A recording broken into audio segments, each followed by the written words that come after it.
Muito bem, eu vou falar da live, da parceria, aproveitar e falar da parceria já diretamente. O Eu Movimento é um espaço em Barão Geraldo, na cidade de Campinas, e reúne uma série de práticas, de atividades. E uma delas, né, uma das linhas de trabalho é o curso de formação em massoterapia do INA, com os professores Felipe e Sheila, que estão aqui na live com a gente. E essa parceria para o curso de Tuiná, bem como a série de lives, o workshop de reflexologia que já aconteceu também, é fruto da parceria da Eu Movimento com terapias chinesas, atendimentos e cursos. E essa parceria é supervisionada pelo professor Edgar Cantelli. Muito bem. O tema da live de hoje, essa é a terceira live da série Saúde e Natureza pela Medicina Chinesa. E o tema é o que é estar com um corpo saudável. Muito bem, o que é estar com um corpo saudável, então? Então, boa noite para todo mundo que está aqui. Agradeço a presença de todos. Bom estar promovendo a consciência, né? Porque acho que esse é o nosso maior foco hoje, é passar um pouco do nosso conhecimento para as pessoas ganharem conhecimento, né? E consciência. Sim. Então vamos lá, né? O que é estar com o corpo saudável? Antes de entrar nesse ponto específico, eu sempre gosto de iniciar o nosso bate-papo trazendo um pouco do que a gente aprende na nossa linhagem, né? E eu gosto muito de reforçar que a nossa linhagem de medicina chinesa, ela é bastante tradicional. E ela procura resgatar bastante conceitos das raízes mesmo, né? Da onde originou todas essas ferramentas que a gente conhece hoje, né? Então, é uma linhagem que está sempre consultando nesses livros antigos, nesses conceitos bem antigos, para construir o método, a forma de pensar no tratamento, na massagem, na acupuntura, né? E são essas filosofias que, inclusive, estruturam o mapa astral chinês, o Feng Shui, que a gente conhece, né, bem famoso, né, de harmonizar a casa, falando bem por cima, assim, né? Então, a cor da parede, a disposição dos móveis, Feng Shui é muito mais do que isso, né? Então, todas essas ferramentas, elas surgem de uma mesma base, né? E a nossa linhagem, ela se alimenta dessa mesma base. Então, isso é muito legal.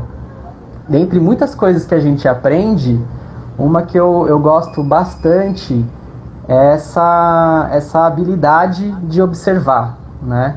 Eu gosto muito porque ela é muito importante na linhagem e no método.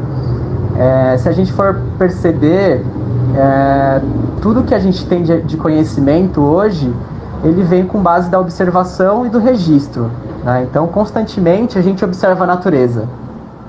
Então, a gente observa o curso dos oceanos e registra para aprender essas rotas, né? A gente observa os animais, o comportamento dos animais, e tem tudo registrado. E aí a gente vai absorvendo e vai aprendendo sobre isso. E o que eu acho legal, assim, aqui a gente aprende que nós também somos natureza. Então também somos seres observáveis, né? A gente também tem um pulso natural. E isso eu acho muito, muito legal, né? De ter essa consciência de que tem uma naturalidade humana, né? No funcionamento do nosso corpo.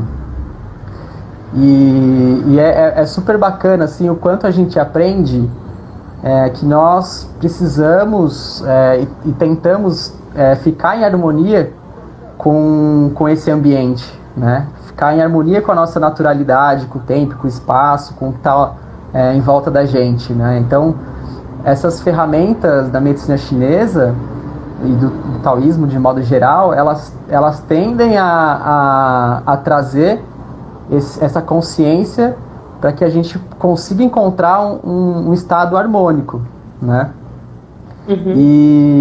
E por que eu falo isso, né? Hoje a gente vai falar um pouco do que foi observado sobre o corpo, né? Então, para a gente falar o que é um corpo saudável, a gente precisa aprender a observar o nosso corpo, né? Isso é muito interessante. E isso a gente começa a observar alguns padrões, né? Tanto na natureza, né? Então a gente consegue absorver aquilo que vai se repetindo, que vai acontecendo, para a gente poder observar e registrar e aprender, né? Então a gente observa na medicina chinesa alguns padrões do nosso corpo, né? Então o que são esses padrões, né? Antes, para entrar mais nisso, eu vou falar de um pouco de um conceito bem básico que a gente aprende na medicina chinesa, que é de função e estrutura. Então, basicamente, até respondendo um pouco a essa pergunta, né, o que é um corpo saudável, é um corpo que tem as suas funções sendo executadas e as suas estruturas saudáveis, né? Então, eu vou dar um exemplo para a gente entender. Uma função do nosso corpo, por exemplo, é a digestão, né? Então a gente tem várias, tem a respiração, a circulação sanguínea, a movimentação e a digestão. Para a digestão acontecer, que é a parte funcional, ela depende do suporte das estruturas, né? Então a gente tem a boca, a gente tem o estômago, os intestinos, até o ânus, todo o trato digestivo. Se alguma estrutura não está legal, você tem, sei lá, uma úlcera no estômago, ou qualquer outra coisa, uma deformidade, qualquer outra coisa que seja, essa estrutura não vai ter condições de dar suporte para as funções. Então a nossa digestão ela não vai ficar eficiente, né? Ela pode ficar muito rápida ou muito devagar, ela não vai acontecer, né? E aí é uma troca, né? Então a estrutura, o estômago saudável, dando suporte para a função acontecer, isso gera um corpo saudável, né? Porque todas essas funções acontecendo e todas as estruturas do nosso corpo estando saudáveis, o nosso corpo está saudável, né? E o inverso também, né? Às vezes a estrutura está super preservada do estômago, mas aí a função digestória está lentificada e com o tempo isso pode prejudicar a parede do estômago. Então também o inverso, né? Muito bom lembrar disso. A função também pode ser prejudicada nessa relação, né? Só pra gente... Pode falar. Uma digestão saudável, o que seria uma digestão saudável ou harmoniosa, Tá. não sei. A gente vai falar mais pra frente. Falar mais disso. A gente já vai entrar nos sinais do corpo, assim, aí a gente fala mais específico disso, com certeza. A gente guarda aqui. Muito legal saber. Só para ilustrar um pouco mais essa relação, né, de função e estrutura, eu pensando na live, eu cheguei nesse exemplo, né, que se a gente for cozinhar, por exemplo, né, então você precisa, o que seria a parte estrutural? Né? Você tem que ter o fogão, você tem que ter uma panela, os utensílios, e tudo isso tem que estar inteiro, né? Se você tiver uma panela de pressão, por exemplo, que não faz pressão, você não consegue fazer nada na pressão, né? Se o seu fogão não está funcionando, não está saindo o gás para fazer o fogo, você não faz, né? Então, para a gente conseguir fazer uma boa refeição, né, tem que estar tudo certinho ali, né? E aí, essa toda estrutura estando legal, você consegue fazer o cozinhar, que seria a função, né? E aí você tem que ter os alimentos legais também, né? Você tem que estar inteiro, tem que ter a água ali, tem que saber cozinhar também. Então, eu quis fazer essa correlação para a gente entender um pouco mais, assim, de função e estrutura, né? E basicamente é isso, sim, né? E uma coisa importante, é legal a gente entrar nessa parte de quando o corpo não está saudável, porque é dessa forma que a gente percebe que se está saudável ou não, né? Porque quando o corpo está saudável, a gente não percebe nada. A gente não percebe a digestão, né? A gente não percebe, acho que praticamente nada. Presença, né? Eu tô sentindo o meu joelho. Isso já é um sinal, né? Geralmente quando o nosso corpo está trabalhando direito, a não ser que você pare, faça um exercício de conscientização, sim. né? Aí você vai sentir o coração bater e você vai perceber as partes do corpo. Ou fez um exercício físico, isso. né? Que se chama de conscientização. Mas senão as coisas estão passando batida mesmo, porque realmente tá tudo trabalhando e não é uma questão, né?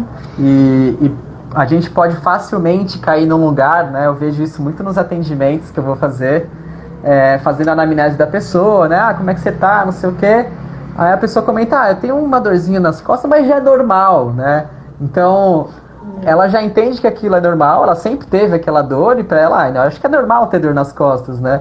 E talvez a falta desse conhecimento gere essa conclusão, né? De que, sei lá, ter uma digestão lenta é normal, né? Eu tenho isso há tantos anos, tantos anos, né? Eu durmo mal tantos anos, né? Então, não, tem coisas que não é normal, né? Tem coisas que não é normal.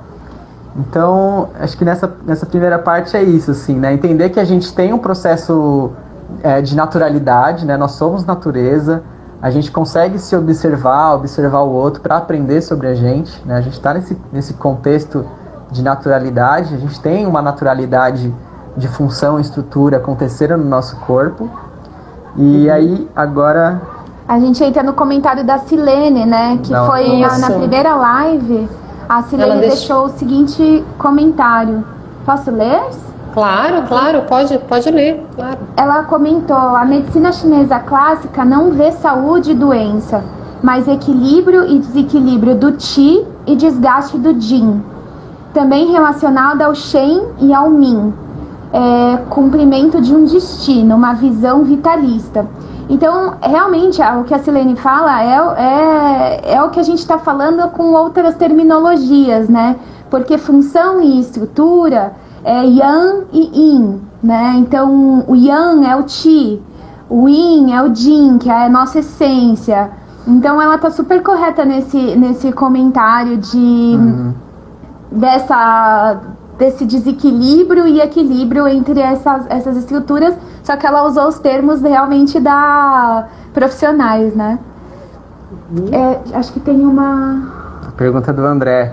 A gente consegue falar um pouco, sim, André, sobre a língua. Sim. Bem por cima, né? Tem toda uma complexidade, mas acho que dá pra passar por isso, sim.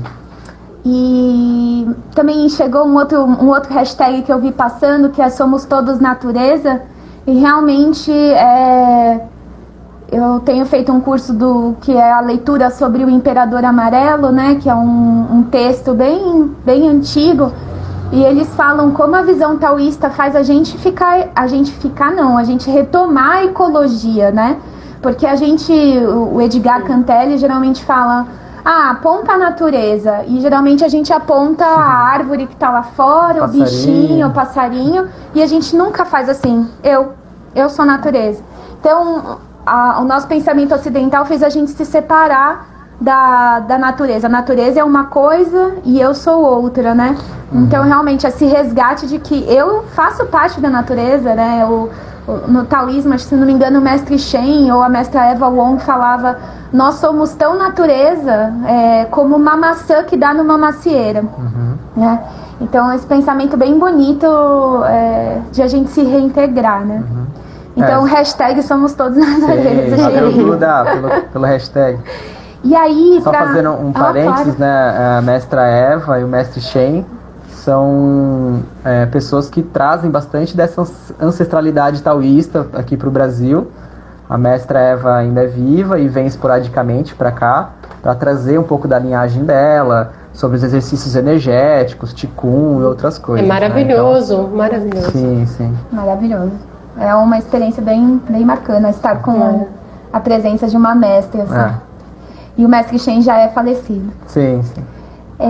Então, para entender mais a relação da função e estrutura, a medicina chinesa desenvolveu métodos de coleta de dados, que a gente chama dos 4 métodos de diagnóstico, que é a inspeção, o interrogatório, a palpação e a auscultação e a olfação.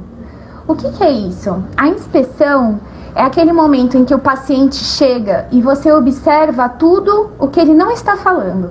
Então você está observando o formato do rosto, você está observando o formato do corpo.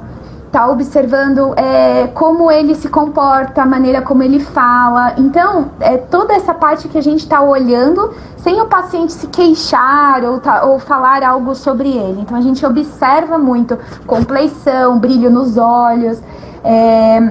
Aqui entra, por exemplo, o diagnóstico da língua que o André perguntou. Então, quando a gente observa a língua, a gente vai observar o formato dela, se ela é mais aumentada em relação à arcada dentária, se ela é mais fina, se ela tá tão inchada dentro da boca que ela até marca os dentes. A gente vai enxergar a coloração dela, se é pálido, se é muito vermelha. A gente vai enxergar agora em mais detalhes, né? Se tem fissura. Tá dando erro na transmissão? Isso depende não só da nossa internet, para aqui tá tudo bem, mas das internets variadas, né? Tá. Tudo bem, tudo bem. Estão falando, perceber... aproveitando esse corte que teve, dá vontade de mostrar a língua, né? O que tem aqui, né? O que tem aqui, né? Aí a gente vai observar, por exemplo, fissuras na língua. E aí a gente vai entrando cada vez mais específico, né? Aonde que tá a mudança da coloração? É na lateral, isso significa uma coisa. No centro é outra coisa. Tem presença, a gente observa a presença da saburra, que é o revestimento, né? Então, por exemplo, a gente fala para os pacientes não escovarem a língua, porque a gente quer ver como é que está a produção de saliva e como isso está se revestindo na língua. E tudo isso são sintomas que estão dentro, por exemplo, dessa inspeção. O interrogatório, que é um outro que a gente vai se aprofundar mais hoje, né? É esse anamnese que a gente chama, que é esse questionário que a gente investiga de cabo a rabo o corpo do paciente, passando quase como um raio-x, somos detetives ali. Então a gente realmente vai perguntando, e essa é uma hora que o paciente fala muito mais, né? O terceiro método, que a gente usa muito no curso de formação de Tuiná, né? O formação de Tuiná, na verdade, passa por tudo, né? Passa por todos esses 4 métodos diagnósticos, mas onde que a gente se aprimora ali é na palpação, que é o terceiro método diagnóstico. Então a gente desenvolve aquilo que a gente falou nas outras lives, dessa consciência corporal do toque, né? Então como é que assim, a gente toca a região, observa a temperatura daquela região, se está mais fria, se está mais quente, se tem um inchaço, esse inchaço é duro, é um edema mole. A gente observa, por exemplo, se tem contratura naquela região, ou se não tem, ou se tem tônus demais, né? Se tem tônus de menos. Tônus demais eu tô chamando a contratura. Ou não, é uma região sem tônus. Então, essa parte de sentir o paciente, que é uma coisa de tocar mesmo, é muito importante, né? E a última chama auscultação e olfação. E claro, eu tô esquecendo uma coisa importante. Na palpação a gente também ouve o pulso, sente o pulso do paciente, não é ouvir, né? Porque a gente desenvolve essa obrigada, essa minuciosidade assim de perceber como é que é os batimentos cardíacos, o que a gente espera, se tá muito rápido, muito lento, se é muito forte, em qual nível de profundidade a gente está sentindo esse pulso. E tudo isso vai dando dados pra gente entender e entender mais do diagnóstico da pessoa. Sim. E o último é a auscultação e a olfação. Como é importante a gente sentir cheiro. Às vezes a gente pede o paciente sentir o cheiro do hálito, ou quando ele tosse, a gente tá prestando atenção que tosse é aquela, porque a gente tem mais desenvolvida a consciência corporal disso, né? Então, às vezes o paciente fala, não, é uma tosse seca, mas vai tossir, tá? A gente tá escutando o catarro. Parece então que tem um alien saindo de dentro dele. E aí a gente vai entendendo ali, bom, isso aqui não é uma tosse seca, né? É uma tosse com tem um pouco de catarro. Então a gente vai, não, uma tosse com catarro, mas ele tosse tá uma tosse bem seca. Então a gente vai prestando atenção ouvir um tom da voz também, pessoas que falam super baixinho, isso já são sinais, né? Já vai observando e registrando essas coisas. E aí, nessa live, o que a gente focou foi mais no interrogatório, porque a gente quer que as pessoas ganhem consciência de o que é, que sintomas, assim, então já são esquisitos, já é para eu considerar algo que eu preciso buscar, um tratamento, por exemplo. E entender que a gente vai estar sempre buscando padrão. O que é isso? Sintomas que acontecem isoladamente, a gente não considera, porque a gente entende que o nosso corpo ele já tem mecanismos de autorregulação. Então ele está o tempo inteiro, se tem alguma coisa quase desequilibrando, o nosso corpo já tem mecanismos de tentar se reorganizar. Hoje mesmo eu estava fazendo uma aula de Tai Chi de manhã, e eu senti eu senti uma facada aqui na nuca. Eu falei, meu Deus, uma baita facada. E aí passou. Ou seja, provavelmente eu tive um bloqueio naquele momento, meu corpo conseguiu mover o bloqueio, eu tive uma dor pontual e passou. Então, às vezes sintomas pontuais não dizem, né? Então por isso que a gente está sempre buscando padrões, né? Quanto tempo você está tendo isso? É toda semana? Então essa repetição marca realmente uma questão para a gente olhar, né? Então se amanhã ela tiver essa dor novamente, aí já, chama atenção, né? Vamos considerar, aí entra a parte do toque, se vê se está quente, se está frio, toda essa parte, né? E aí a medicina chinesa observa tantas sutilezas assim que muitas vezes passa desapercebido por nós ocidentais, né?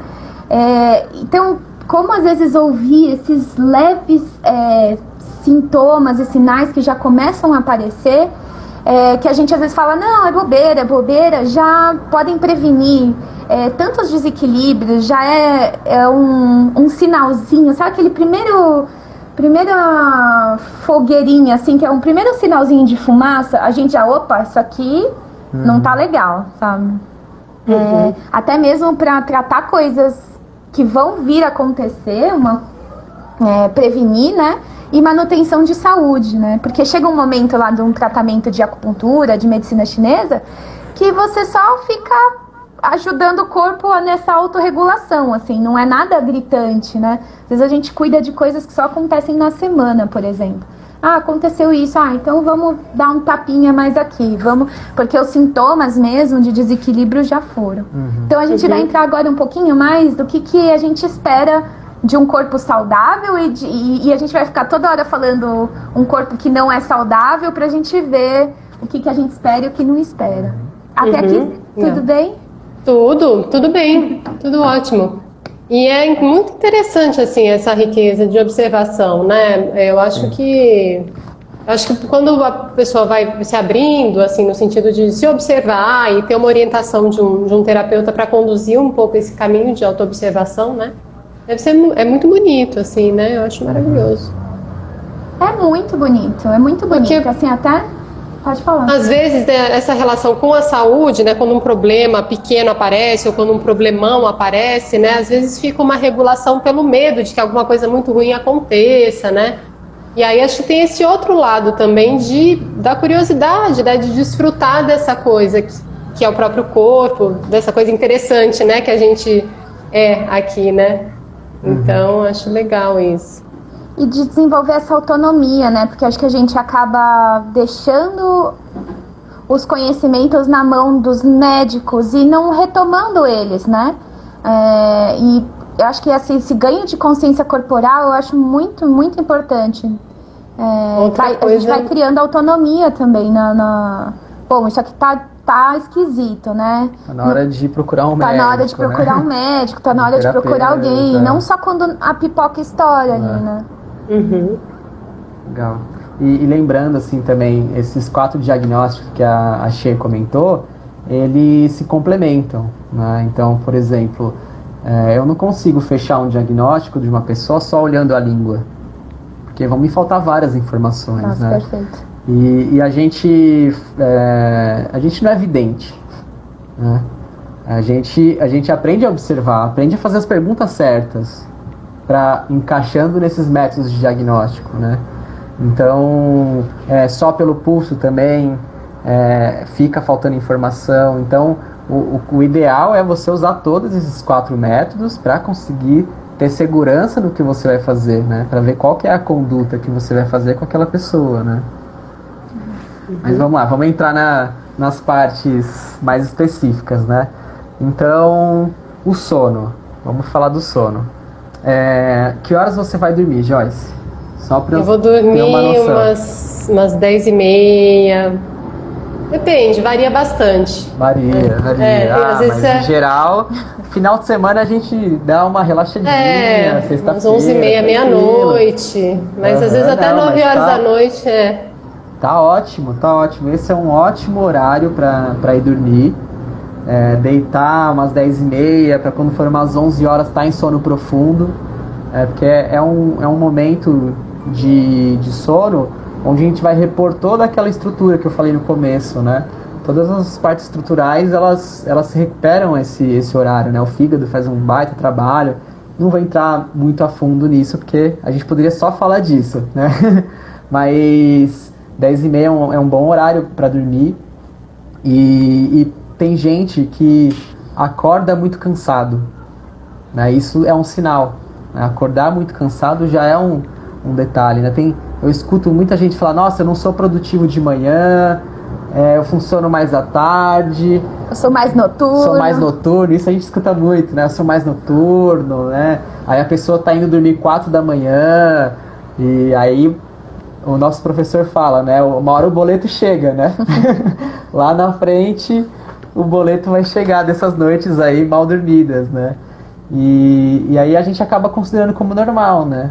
Então, o correto, falando de novo da naturalidade, né, dessa que somos natureza, seria fazer que nem o pessoal do interior, né? Então, acordar com o sol, sei lá, umas 7 horas, 8 horas aqui numa cidade grande, né? Acordar com disposição, umas 8 horas, 8h30 da manhã. Eu vou falar junto com o sol, né? Senão a gente vai acordar às 5h30, 6 horas, né? Mas olha, tem gente que tá tão bem regulado, porque acaba dormindo até antes das 10h30, porque realmente vai baixando a energia, né? Chega às 6 horas, às 7, você vai recolhendo a sua energia. Quando a gente viaja tá mais em contato com a natureza, você já vai ficando com sono e realmente você acorda com o sol. Mas a gente da cidade tem luz artificiais, exatamente, né? Então tem como, né? Quando acaba a luz, todo mundo vai... Bom, pelo menos eu, quando acaba a luz, eu durmo muito mais cedo. Já vou... Sim. Legal. Então, sim, tem como, né? E o saudável seria, então, sim, de manhã ter disposição, e aí, pra tarde, pra de noite, você já começar a sentir sono. E aí, o que a gente faz quando começa a sentir sono? Toma um cafezinho, né? Tem gente que toma energético, vai se estimulando para ficar acordado e sair da naturalidade, né? E aí a gente começa a artificializar o nosso sistema, o nosso corpo, né? Então, não, eu preciso ficar acordado, ou liga a televisão lá e tenta assistir aquele vídeo. E isso é muito interessante também, né? A pessoa está com sono e aí ela não tem essa afinidade com o próprio corpo, ela vai comer, né? E aí começa um outro problema, né? Mas é muito legal ter esse conhecimento, né? Nossa, 10h30, 11 horas eu tô com sono, na verdade, né? Não é nada disso que eu preciso, né? Vai lá, deita, e é um hábito, né? Uma dica que nosso professor dá no curso é: se você tá indo dormir 2 da manhã, vai diminuindo aos poucos. Então, você tá dormindo às 2, na outra noite vai dormir 1h30, sabe? Aí na outra noite vai dormir a 1, aí vai voltando aos poucos até você conseguir chegar num espaço saudável, né? Isso é muito interessante, né? Porque também muito brusco, nosso corpo não funciona assim, né? Radicalmente, né? E tudo que foge disso, a gente já presta atenção, né? Por exemplo, às vezes as pessoas falam: você tem insônia? Não, não tenho. Que hora você vai deitar? Meia-noite. Você sente sono só essa hora? Só. Então a gente já considera insônia, né? Então tudo que foge, por exemplo, tenho dificuldade de dormir, eu acordo no meio da noite, eu tenho muitos sonhos,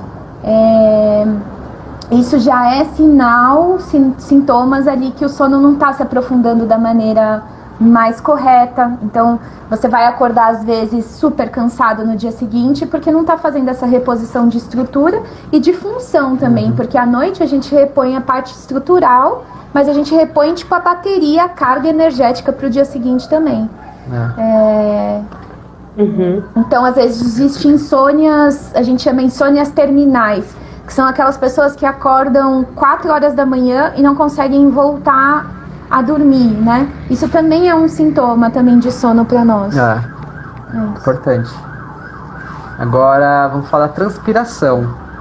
Transpiração, eu acho que eu vim aprender mesmo com a minha formação de medicina chinesa.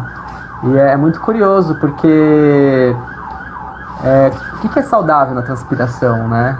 É difícil a gente entender esse padrão, né? Então, por exemplo, se você vai subir uma escada, um andar, quem mora num prédio, né? Sobe um andar, poucas escadas e já tá com a roupa molhada, né? É uma hipertranspiração. Então isso já mostra alguma coisa, né? Já chama atenção. Se essa transpiração tem cheiro forte, né? Se você não vence usar desodorante e vai colocando e vai tentando achar coisas para sair esse cheiro, também já é algum indicativo. E aí esse desodorante está maquiando, né, essa informação que é importante pra gente, né? Então, ou se você vai fazer uma caminhada também, é pouco esforço, já está totalmente com muita transpiração. A região que transpira, se é na axila, se é na nuca, nas costas, na lombar, no peito, nas mãos. Então essa região da transpiração também indica alguma coisa. Se é uma transpiração mais fria, mais quente. E aí, enfim, e cada uma vai indo para um caminho, né? A não transpiração, né, que a gente chama de anidrose, sim, também é um sintoma. Então, tá um baita sol, fiz exercício, não transpira uma gota. Não, a gente tem que ter fluido chegando também no corpo. Eu sou uma pessoa, por exemplo, que transpiro super pouco. Acho que todo mundo deve estar fazendo essa autoanálise agora. Eu também aqui já tô. Sim, sim. Teria que entender o quanto pouco, né? Aí a gente não avalia, que nem a Xê comentou, dados isoladamente, né? Então, eu transpiro pouco. Mas é só isso, a gente não encontra nenhum outro dado de secura, né? Pele seca, seja lá o que for. Então, talvez seja a parte da sua naturalidade, né? Só pra gente também não começar a sair daqui e marcar um velório já, né? Então, dados isolados a gente não deve considerar muito, tá? É o terapeuta que vai fazer, e ainda com todas as informações, né? Então, se você bebe bastante água, se você tem essa hidratação acontecendo, de repente o seu normal não é transpirar tanto, né? Mas o que a gente fala é a pessoa ir pra academia, assim, puxar ferro, né? Fazer aquele exercício e sair sequinho. Aí tem alguma coisa, sabe? Sim, mas até às vezes, né? Complementando, às vezes essa pequena sensação, já que tá sol, mas eu tô transpirando menos do que eu deveria, não tá chegando nessa escala de secura. Mas de repente com um pouquinho de boca seca ali, um pouquinho de muita perda de fluido que eu já tive, eu já tô indicando que já tá começando um desequilíbrio, né? Então por isso que é importante o que o Fê fala de a gente abraçar todos os sintomas e entender, entendendo que é um espectro, é uma escala, né? Que tem lá o caso do livro que já chega ali estourando, que realmente não tem fluido, a pele seca, tô emagrecido. Mas também tem esses casinhos que a gente já começa a falar, acho que eu tô transpirando menos. Isso já é um sinalzinho, com aquilo ali já é uma coisa para cuidar. Que mais? Agora a parte respiratória. Por exemplo, a gente não espera, às vezes eu escuto muito, é muito comum eu ter crise de espirro. Isso não é comum pra gente, né? Isso já é um sintoma, um sinal.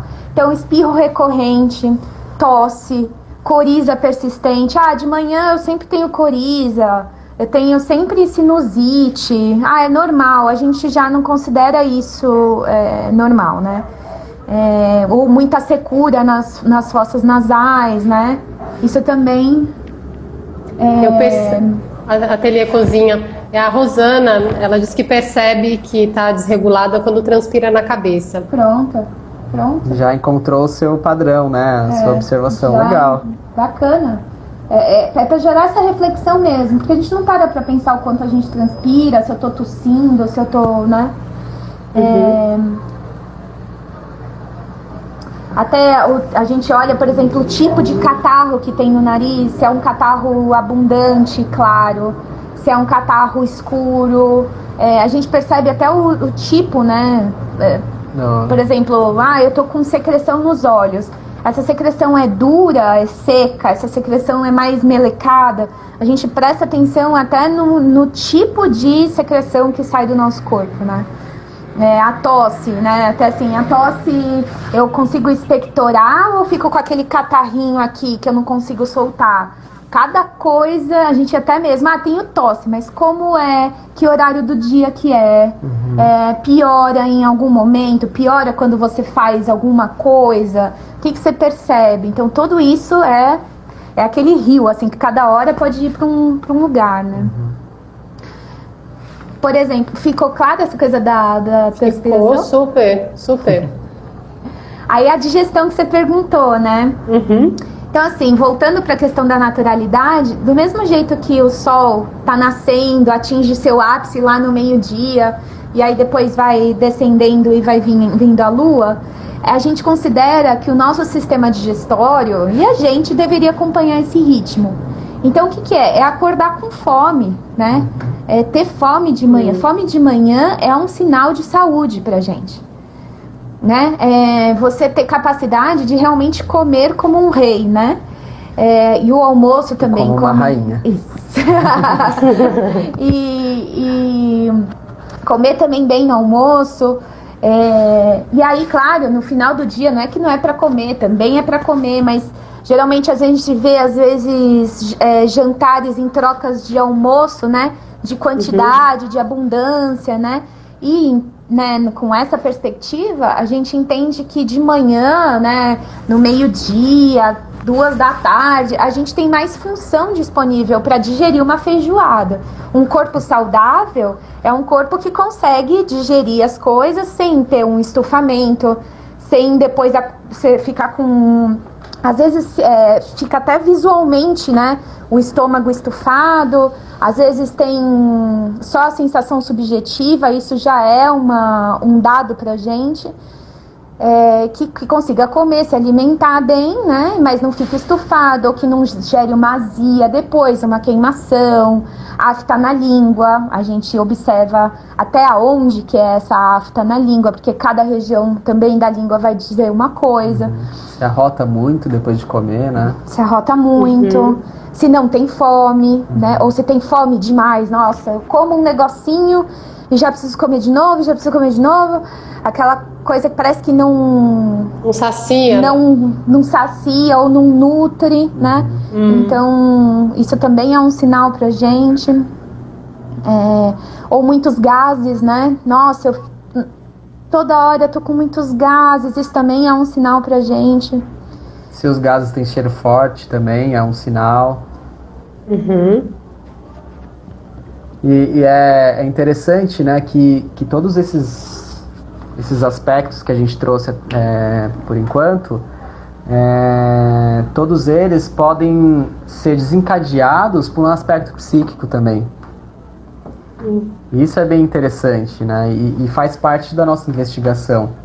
Então, por exemplo, uma pessoa que está com uma necessidade muito grande ou uma sobrecarga de um trabalho, alguma coisa, de encontrar soluções, né? Então, ela tem que pensar em soluções para muitas coisas. Um terapeuta, por exemplo, né, atende muitas pessoas, tem que ficar procurando a solução clínica do atendimento de vários pacientes. Então, com esse eu vou aqui, esse eu vou lá, e aí fica uma sobrecarga tão grande que pode afetar na digestão, por exemplo.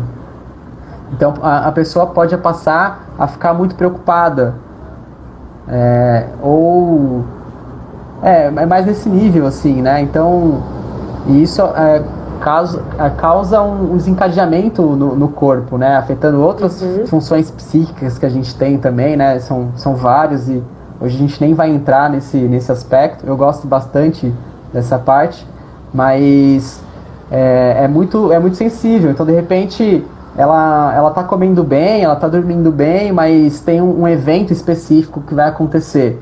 E aí gera uma ansiedade tão grande, que tira ela da naturalidade, e aí ela fica com o intestino preso, o intestino solto, ou com dor de estômago.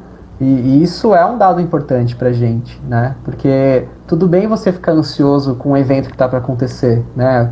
Eu fiquei ansioso pra live de hoje, mas eu tô inteiro aqui, né? Não me afetou, senão ia estar só cheio aqui. Então tem uma medida saudável nessa expectativa, né? Agora, se eu começasse a transpirar e me desidratasse, né? Ficasse com vários sintomas, isso já não é legal. E aí é o aspecto psíquico interferindo na função e estrutura, né? Quer acrescentar alguma coisa? Não, que se eu começar a falar de psiquismo, eu não vou parar mais. Eu amo também falar disso. Então falou de enxaqueca. Enxaqueca é um excelente sinal, viu, Dan? E a gente entende vários tipos de dor de cabeça, né? Não sei, acho que a gente vai falar disso mais pra frente. A gente vai entrar nessa parte da enxaqueca. Mas se quiser eu falo. Acho que vamos seguindo. Aí, por exemplo, a gente... Não, pode falar. Acho que aí tem essa relação, né, da parte psíquica interferindo também, né? E aí, acho que a gente entraria para um outro aspecto que a gente observa, que é a urina, né? Acredito eu que até a urina já é algo mais popular, né? Se a urina está mais escura, já tem que chamar atenção, né? Se dói para urinar, então é mais específico ainda, né? Um alerta a mais, né? Ou se você, isso é um dado interessante, se você urina transparente, né? A urina tem que ter uma corzinha, um amarelozinho. Se ela sai transparente é porque você não está conseguindo filtrar a sujeira do corpo, né? Então isso é um outro dado interessante que a gente considera. Tanto que, assim, essa coisa do quanto se hidrata na nossa linhagem, a gente fala assim, tem que tomar bastante líquido e tal. Mas não é assim, tomou 2 litros, então quer dizer que ótimo, tá funcionando. Não, porque você precisa estar com o corpo, com estrutura renal, por exemplo. Não só, tá? Porque tem um monte de gente envolvida pra captar a água, né? Mas tem que ter função e estrutura disponível para aquilo que você ingerir, filtrar, absorver no seu intestino, né? E aí não adianta, eu posso tomar 4 litros de água, se sair transparente desse jeito, já é sinal. Então, teu corpo não tá absorvendo, né? E às vezes, de repente, uma ingestão menor, mas que um corpo que tá absorvendo aquele líquido, já é o suficiente, sabe? Quer fazer alguma pergunta, Joyce? Não, eu tô curtindo, quero ouvir mais, né, na verdade. Tá. Eu tô me observando, enquanto vocês estão falando, tá uma delícia, assim. Pega um caderninho aí, já vai anotando. Pois é. É muito maravilhoso. Acho que tá todo mundo um pouco fazendo... Bom, né, se as pessoas tiverem perguntas, mas eu acho que é um convite mesmo pra gente se observar, né? As coisas que vocês estão falando. Claro. Sim. E uma outra parte são as fezes, que a gente também observa. Mas tem mais tabu. Tem mais tabu. Culturalmente, tem gente que não olha as próprias fezes, depois de evacuar. Já dá a descarga e nem vê como é que tá. E uma outra coisa que eu não gosto, quando, sei lá, eu vou viajar e aí na casa tem uma privada escura. Eu não consigo ver meu cocô direito, eu não sei como é que eu tô. Eu fico meio ansioso. Eu gosto de olhar e ver, né? Porque tem bastante informação importante, né? Então o que a gente tem que considerar nas fezes, né? O formato dela, que é um formato de charuto, né? Aquele formato assim, mais ou menos, né? Então o formato é importante. Se tá esse formato de charuto, tá legal. Agora, se vem quebrado em vários pedacinhos, não é legal. Bolinhas também chama a atenção. A ausência também, né? Intestino preso também não é legal. E também um outro aspecto que é as fezes pastosas, né? Eu vou fazer uma comparação que talvez eu estrague muita... Não faça. Não. Vou fazer. Sabe aquele sorvete de máquina? Aquele é o aspecto pastoso, né? Quando aperta e vai fazendo aquele... até é um formato bem comum. Você estragou, né? O sorvete de todo mundo. Aquele formato de cocô que parece um sorvete de máquina não tá legal também, já indica alguma coisa. Até cocôs fininhos, né? Que a gente fala, mas tem os cocôs delgados que a gente fala também. As fezes delgadas não indicam também, não é o que a gente espera de um corpo saudável, né? Posso perguntar? Claro. A comida, por exemplo, a alimentação para ter um cocô charuto. Sei que tem várias coisas, né, que interferem ao estado psíquico, né, as emoções todas. Mas e a alimentação? Daria para falar um pouco? O que eu posso dizer é que ela influencia. Né? Se você comer uma pizza de 4 queijos, tomar uma Coca-Cola e comer um mousse de 5 tipos de chocolate, vai afetar o seu intestino de alguma forma, sabe? Claro. Agora, falar de alimento mais específico, eu acho que poderia ser uma outra live, sabe? Acho que tem muita informação, tem bastante coisa que a medicina chinesa considera.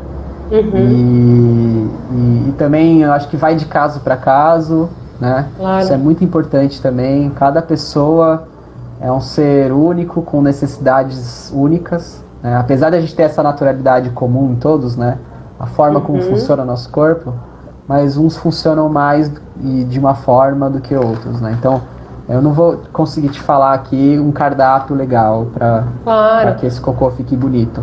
Mas, por exemplo, uma pessoa que resolve ser vegetariana, enfim, e ela não tem uma estrutura talvez favorável para ter esse tipo de alimentação. É nesse sentido, né? Mais ou menos. Por aí.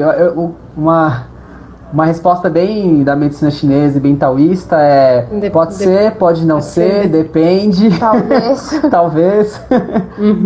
Teria que ver mesmo, assim, quem é essa pessoa, né?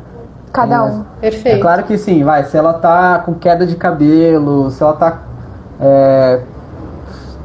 com anemia, com vários aspectos, né? Aí a alimentação é outra, assim, né? Então é bem delicado, né? Bem delicado. É um falar medicamento, sobre alimentação. né? Assim, em pouco tempo, né? Acho que eu não me arriscaria até a falar. Claro. Assim, o que a gente fala de uma alimentação saudável, mas é bem básico e bem superficial, é da gente ter os 5 sabores no nosso prato e as 5 cores, né? E não só comer os sabores que nos mais agradam, né? Eu adoro salgado, então... Não, é ter o doce, mas o doce que vem das leguminosas, Gente, esqueci o nome das que vêm debaixo da terra. Das raízes. Das raízes, isso, né? Das raízes, ter o salgado, ter o picante, ter o amargo, ter o azedo, né? E as 5 cores, então ter um prato colorido. Mas isso... eu ainda acho muito básico perto da tua pergunta, né? Então acho que para cada corpo seria realmente uma especificidade, Perfeito. né? Acho que uma coisa que dá para acrescentar que é mais básico é bebidas geladas afetam bastante o nosso corpo. Eu acho que... olha lá, colocaram tubérculos. Isso, obrigada. Obrigada. Tubérculos. Então a bebida gelada ela afeta bastante, né? Então... se a gente pensar no exemplo da cozinha, né, do que eu dei no começo, se você quer fazer um ovo cozido e você coloca água quente para começar a cozinhar esse ovo, vai ter um tempo de cozimento mais rápido do que eu pegar uma água gelada. Então vai ser o tempo de esquentar a água para começar a cozinhar o ovo. Agora, se a água já está quente e eu coloco o ovo, esse cozimento vai ser mais rápido.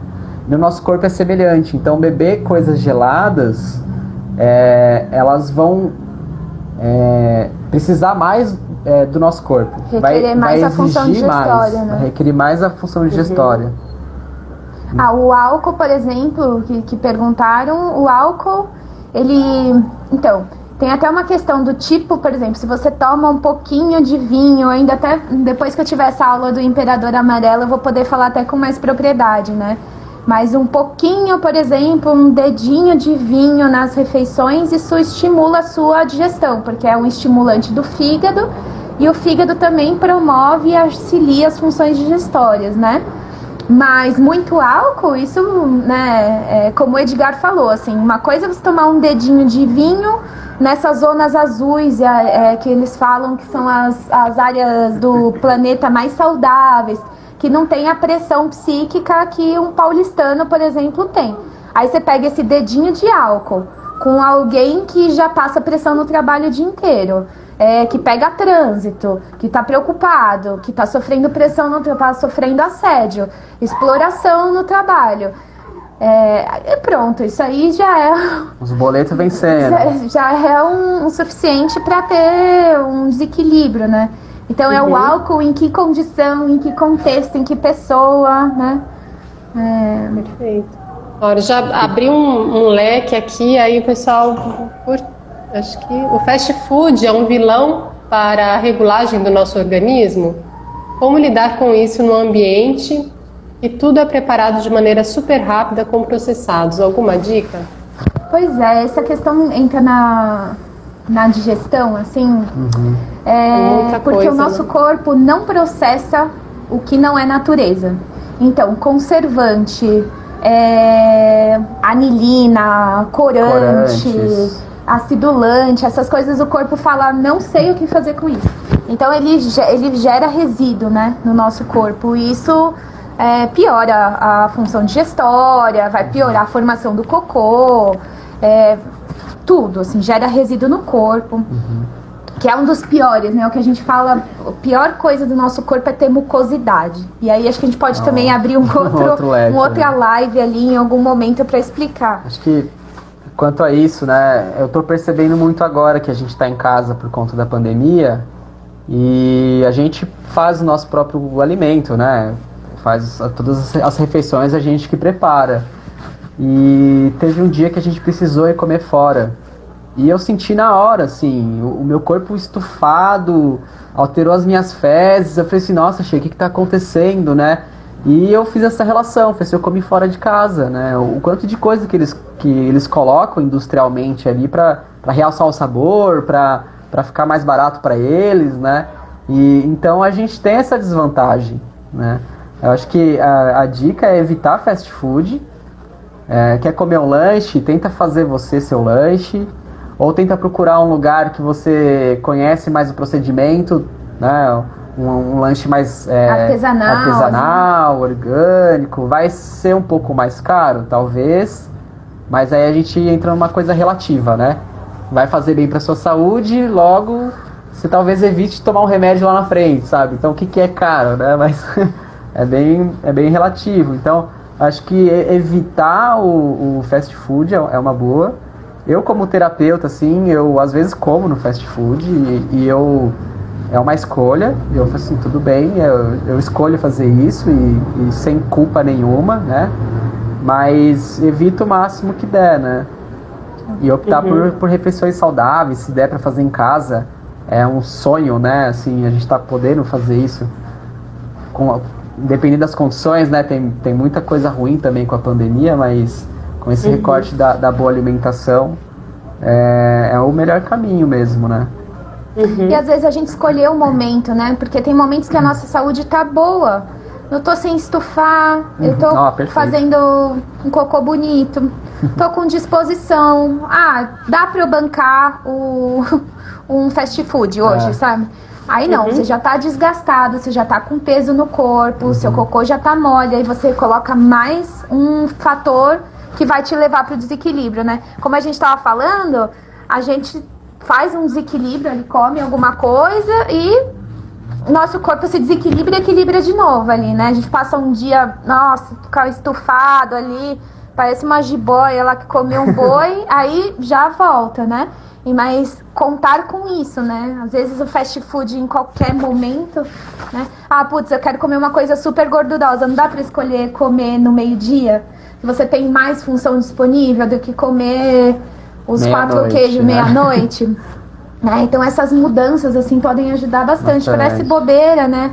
Mas só às vezes mudanças de hábito já são importantes. E agora entra na parte das dores, em geral, né? Eu tô pensando que talvez faltam 5 minutos. Talvez Você acha de até a gente abrir uma live pra gente só pelo menos terminar essa... Claro, Antes de entrar num tópico? Claro. O que você acha? Eu acho ótimo. Tá. Eu vou encerrar e a gente já abre. Tá, então, pessoal, a gente tá falando sobre o que é ter um corpo saudável, tá bom? Vamos abrir uma segunda live só pra gente fazer um encerramento, algumas coisas, informações importantes e encerrar mais formalmente. Então, a gente espera vocês.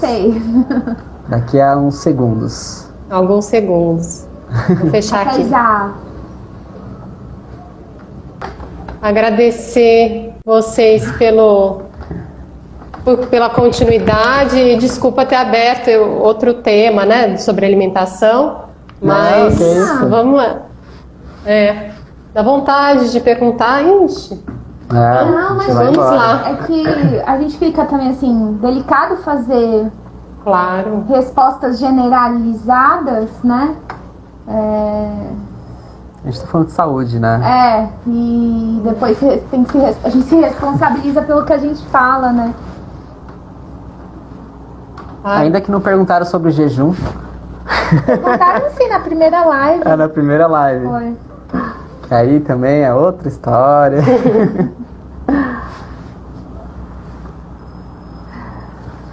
Então, pessoal, agora toda vez que for tomar aquele sorvete de máquina, vai lembrar de mim agora. Uma coisa interessante ainda da parte das fezes, né? Que o Felipe falou, a gente observa, por exemplo, se tem pedaço de alimento nas fezes. É uma coisa, muco nas fezes. A gente já observa, isso já é sintoma. Ou se a urina é oleosa, né? Às vezes parece que pingou um fio de azeite na urina, isso também já é um sintoma pra gente. E tem bastante coisa. Tem bastante coisa, né? Esperar mais um pouquinho, o pessoal entrando. Então a gente tá fazendo essa live sobre o que é ter um corpo saudável. E identificando os sintomas, né? Que é tão importante pra gente fazer essa autoanálise, né? Sim.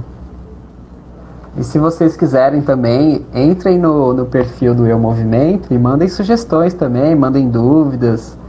Isso, sugestão de tema, pergunta, né? Tema, claro. Super bem-vindo. Curioso, a gente marca um encontro para falar sobre esses outros temas.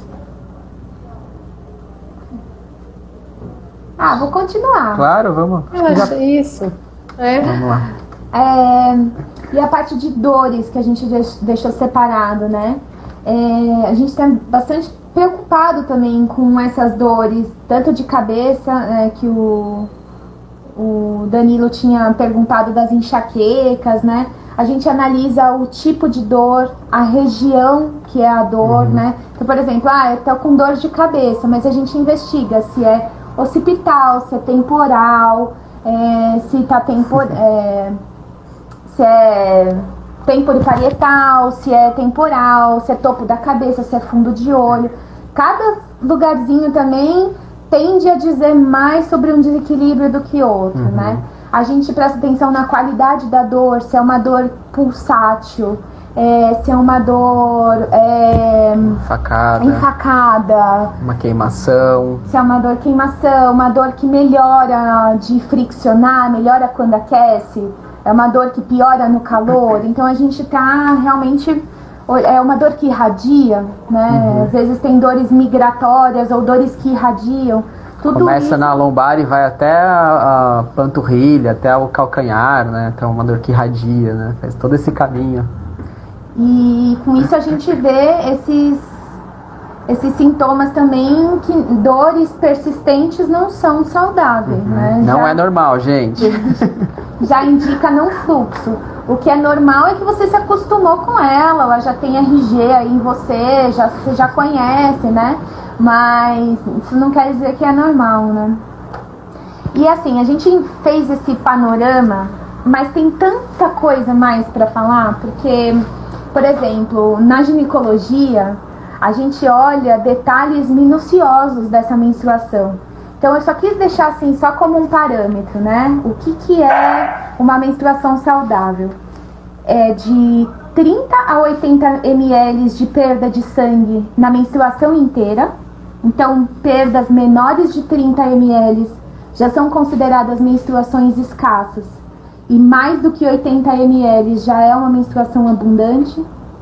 A gente considera o período de 28 dias entre uma menstruação e outra, sendo 2 dias para menos e 2 dias para mais considerado normal. Então, de 26 a 30, o intervalo a gente considera uma menstruação normal. Que dure 5 dias, do início, do primeiro papelzinho que eu passei e eu vi o vermelhinho, até a última marca na calcinha. Isso é o último dia da menstruação, porque geralmente também isso acontece, né? As mulheres falam, eu menstruei 4 dias. Mas aí você vai ver, ficou pinga, mais 3, 4. Não, isso já é sintoma pra gente, de gotejamento, né? Então, assim, ainda tem a parte da ginecologia, que tem muito forte. E, por exemplo, outros sintomas, assim, eu até deixei separado, que são coisas, às vezes são tão detalhes bestinhas, mas assim, suspira demais. Isso já é um sintoma. Tipo... Isso já é um sintoma. Se você chegar num médico ocidental e falar suspira demais, ele vai falar, tá bom, né? Até mesmo na ginecologia, né? Quase nenhum ginecologista que eu fui me perguntou quantos dias teve a minha menstruação, se teve coágulo, se eu tive dor, é tudo meio normal, assim, tá, né? Se tem pontinho preto na visão, se tem muitos sonhos, como eu falei, se eu sinto o coração bater, isso tudo não é sintoma que a gente espera que tenha. E fora os outros sintomas emocionais que o Felipe não tocou, ele começou a abordar, mas a gente tem uma investigação bem profunda também nos aspectos emocionais. Sim. Porque assim, tô ansioso. Ansioso como, né? O que é? A gente vai investigar o que tá por trás desse termo ansiedade. Tô triste. A gente vai investigar o que é essa tristeza dentro dos aspectos emocionais, dentro dos aspectos psíquicos, né? Então, tem muita coisa. A gente deu assim, isso aqui é importante, mas a investigação vai fundo, vai de saúde de cabelo, né? Cai cabelo, unha fraca, tem espinha onde. Sim, então, importante. Nossa, é uma infinidade. Até a libido também, né? A libido sexual, se ela é muito grande, isso já indica também não é algo natural, né? Uma pessoa que, sei lá, que se masturba 5 vezes num dia, ou todo dia tem que se masturbar 2 vezes, tá sempre lá vendo um pornô e recorrendo a isso, e isso já é um sinal pra gente também, né? Que comumente, né, na nossa sociedade tá tudo bem, né? Até no caso dos homens isso é exaltado, né? Mas pra gente já é um sinal importante. Podiam focar em lives em questões específicas da saúde do homem e da mulher. Bem interessante. Fica anotado. Teria mais coisa da mulher para falar, né? Acho que da saúde do homem tem pouquíssimas peculiaridades, pouquíssimas mesmo.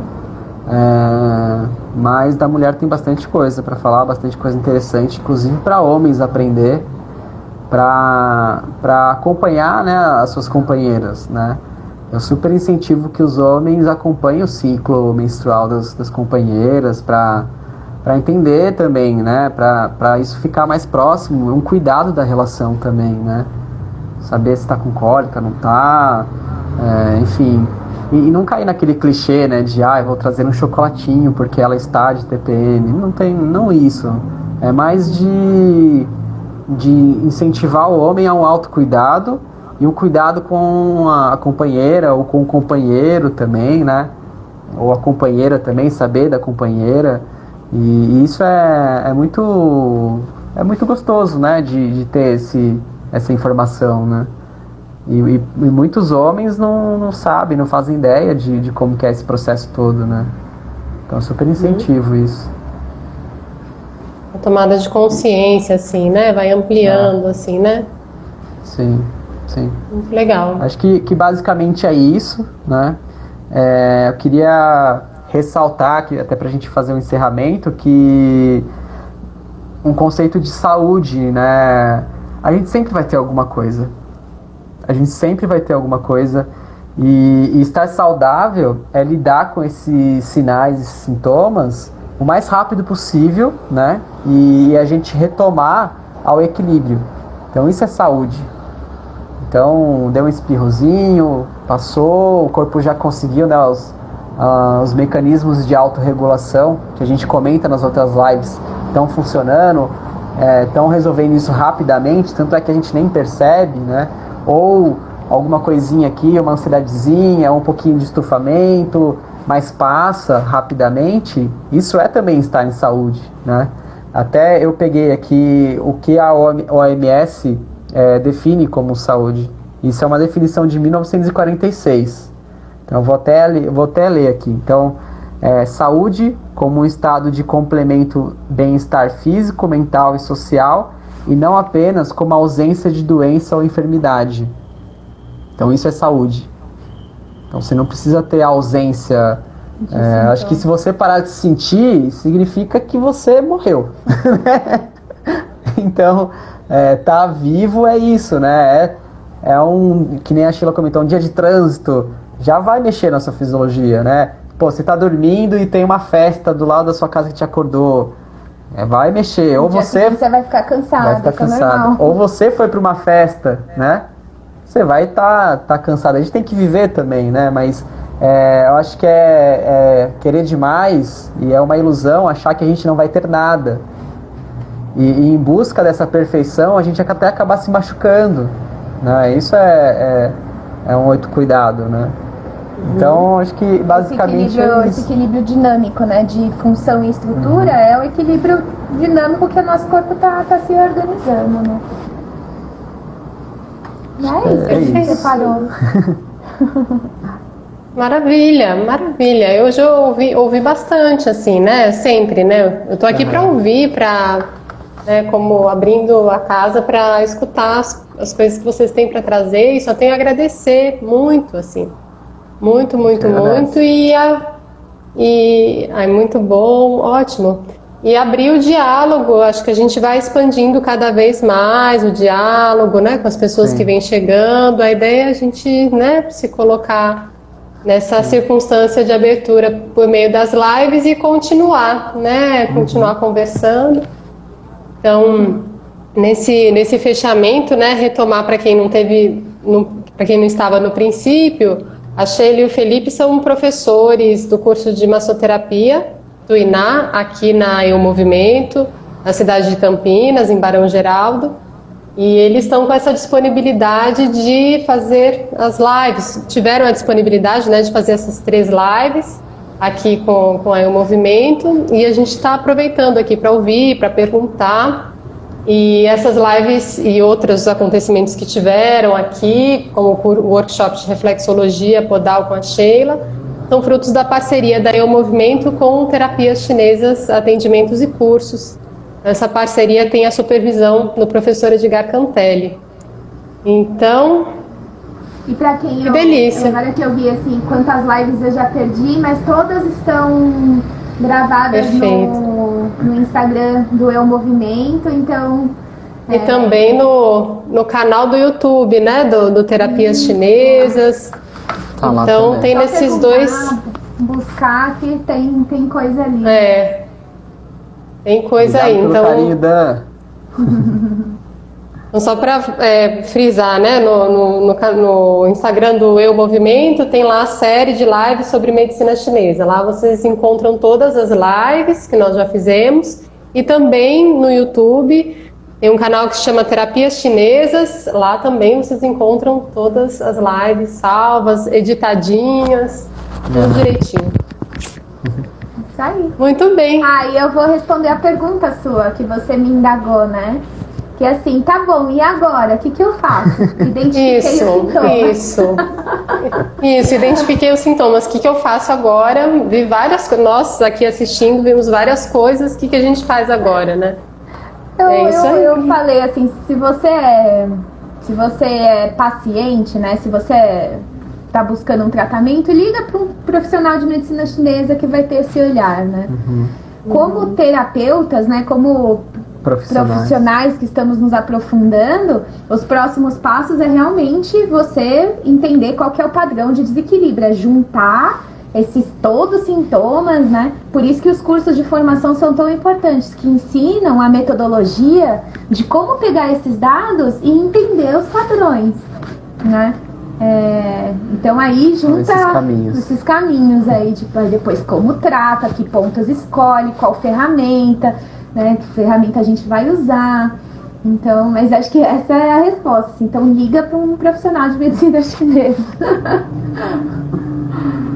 E é isso. É isso. Gente, obrigado por nos receber, Joyce, mais uma vez. Obrigada eu. Obrigado a todos que ficaram até aqui com a gente, aos que já foram também. Obrigado por acompanhar. E até a próxima, né? Até. Até, Joyce. Valeu. Obrigada, Joyce. Obrigada também.